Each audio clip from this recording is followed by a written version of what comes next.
Hi fellow viewers to everybody. Good evening. My name is Steve Hoong. I'm the owner of this video account in this respective website, youtube.com.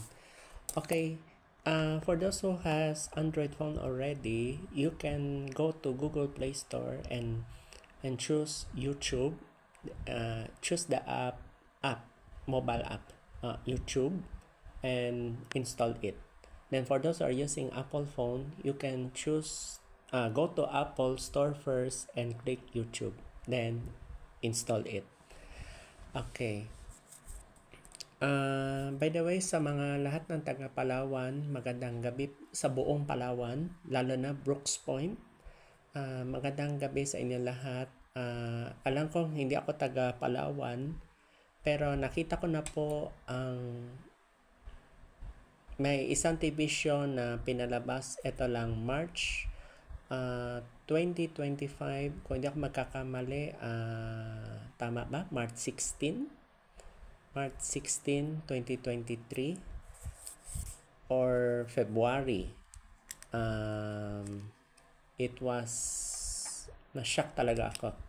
Then itong video na ito is actually hindi lang sa Palawan, kundi para din to yung nabaril na doktor, si Dr. Jerry Ortega. And ito po ay para rin kay former DENR Secretary Gina Lopez, yung namatay na cancer. Since wala na yung dalawa, para sa akin, I'm very sad, no? Itong video na ito ay may kinalaman to sa mining. Okay? Alam kong hindi ko to linya, pero yung nakita ko sa TV, I was hindi lang tumitibok ang aking puso, hindi nakakataba, nakaka-alarma itong video na ito. By the way, ang title ko sa video is, para sa akin, since nakita ko na yung baha, pati yung news, nakita ko rin yung sa news. Iba pa yung kay Jessica Soho. Iba pa yun. Yung nakita ko sa Net25, TV5. Yes, TV5. Nakita ko PTV4, tsaka ABS-CBN. Wow. So, ipagsama ko itong apat, parang nag-iba aking reaction. Ako ay tutol sa mining. So therefore, ang title na to is No to Mining in Palawan 2025. Yan na po aking title. By the way, yung against sa aking video, meron akong kanila. Hindi lang batikos. May proposal pa ako sa kanila. Yes. Hindi ako natatakot. Okay? I hope you listen first the video before they react, no? Sa mga mining companies na new applicants, I advise na wag na kayong magtuloy, yung mga pending, no? Yung going northern part o Palawan. Kaya pala yung signature campaign na naintindihan ko na bakit ayaw nila. Kasi nga, pag sinira nyo ang nature ng Palawan, hindi porke may international airport na, gusto nyo na mag-take advantage. Take note, pag tinuloy nyo ang mining, hindi lang isang lugar o munisipyo ang tatamaan. Whole Palawan province ang ma-affected. Hindi lang isang town. Kasi kung tuloy-tuloy ito, all municipalities, so towns. In the long run, pag nagpatay-patay lahat yan, damay ang Puerto Princesa. So therefore, patay ang turismo. Pati ang livelihood ng fishermen, farmer, yung tanim na palay. You should think. So, para sa akin, tutol ako. Kasi yung nakita ko yung baha, wow, may halong laterite, pulang-pula yung tubig. Hindi lang tsokolate, brown, yung parang putik. No, pulang-pula, laterite. So, therefore, kung ito ay sisirain nyo ang nature, I'm very sorry lang. Yung sa mga new applicant. Okay, sa mga existing mining, no? I don't like to mention the name na company pero na-affected eh. Pero ayoko na mag-criticize kasi baka kayo pa mag-file ng libel. Mahirap na. Pero may proposal ako. Sige.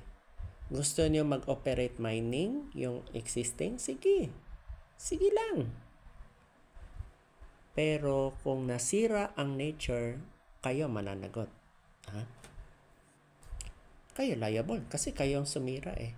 Then, ang isa pang kinakagalit ko, ang kinakagalit ko, ang tinamaan nyo pala is, eto, may kasalanan pala kayo.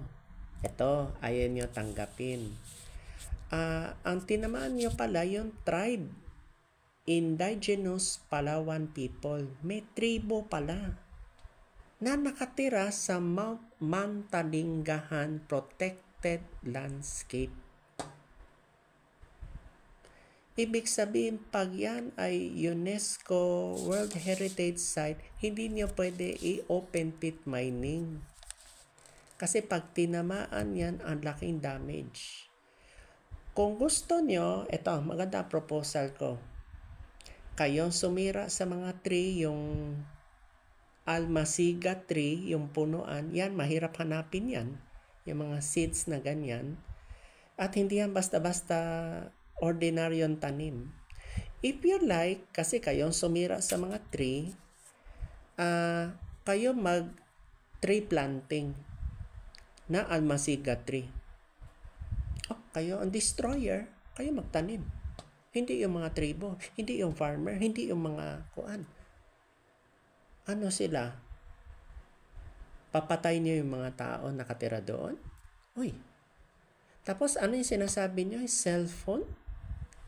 Yung binibiling cellphone?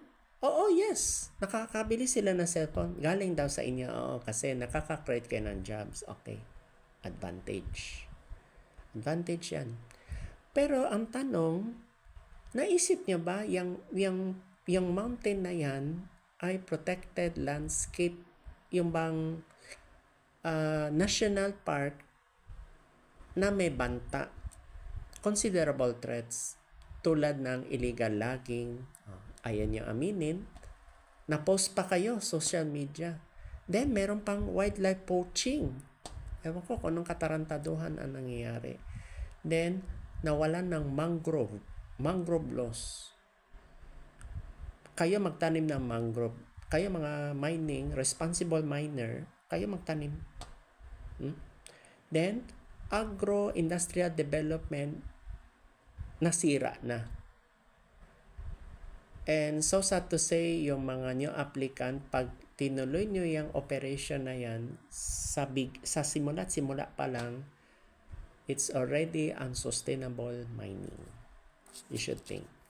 Then, meron pa ako na discovery, hindi lang pala Brooks Point ang tinamaan ninyo, pati Nara, munisipyo ng Nara, Palawan, yung Barangay Calategas. Nakakalungkot. So, 78 mining application mismo sa Palawan. Wow.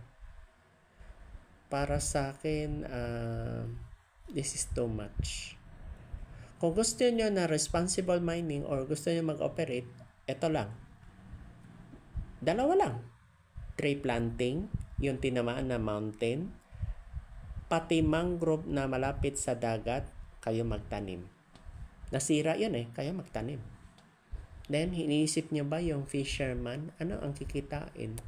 Ano nangyari yung isda? Patay. May bebenta pa? Wala na silang kita. So, therefore, ang hindi nyo inisip yung iba. Kayo nagte-take advantage. I don't like to mention the name of the mining companies, pero nakakalungkot. Total, existing naman kayo. Ito ang proposal ko sa inyo. No hurt feelings, ha? Kung gusto nyo i-delete aking video, sige, i-delete ko ang video, pero bayaran nyo ko. No filing of case.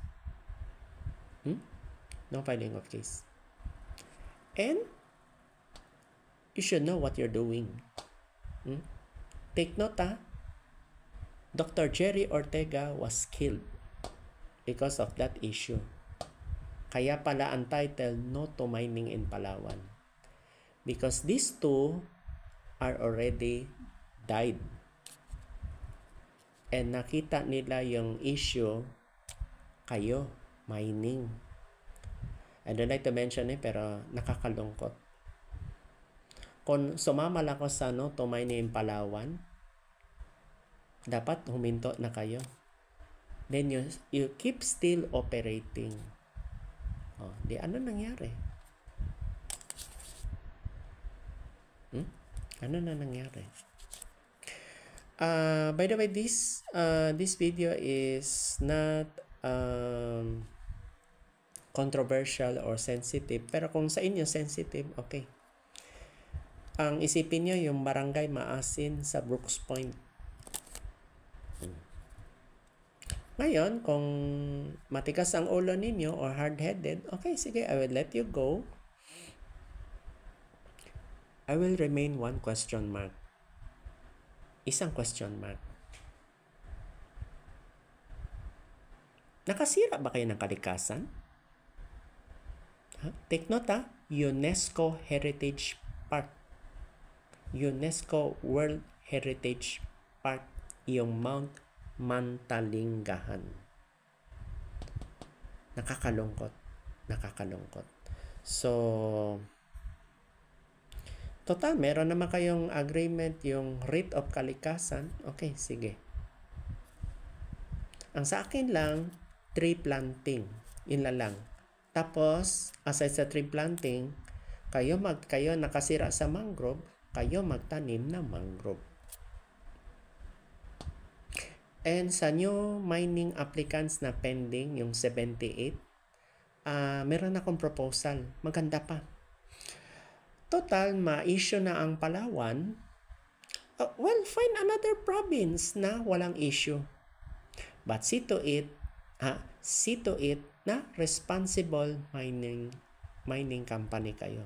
Or else, football na kayo dito. You have no mining business here in the Philippines. Again, be a responsible miner. If you cause environmental damage, pay for it. Yung sa mga new applicants. Ang existing mining company, do your homework.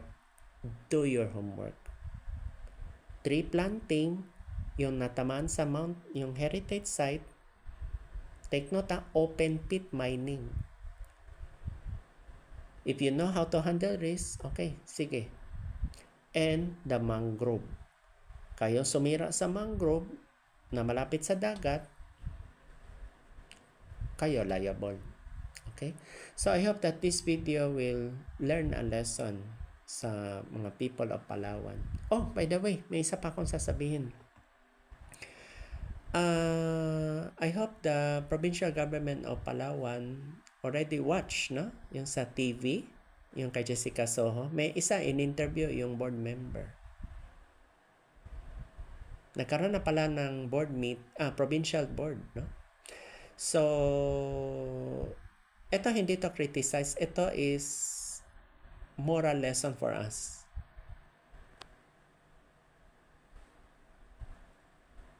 Did we destroy the nature?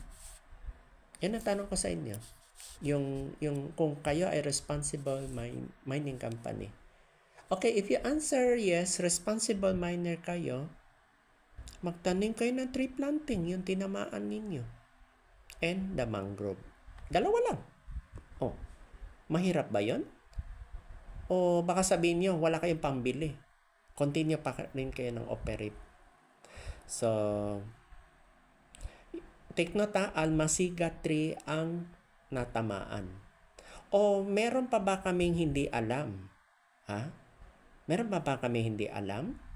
Tulad ng bukod kayo ng responsible mining, baka may iba pa palang group na walang alam ang mga taga-Palawan. So, I leave this video sa inyo, and ito, hindi ito malicious.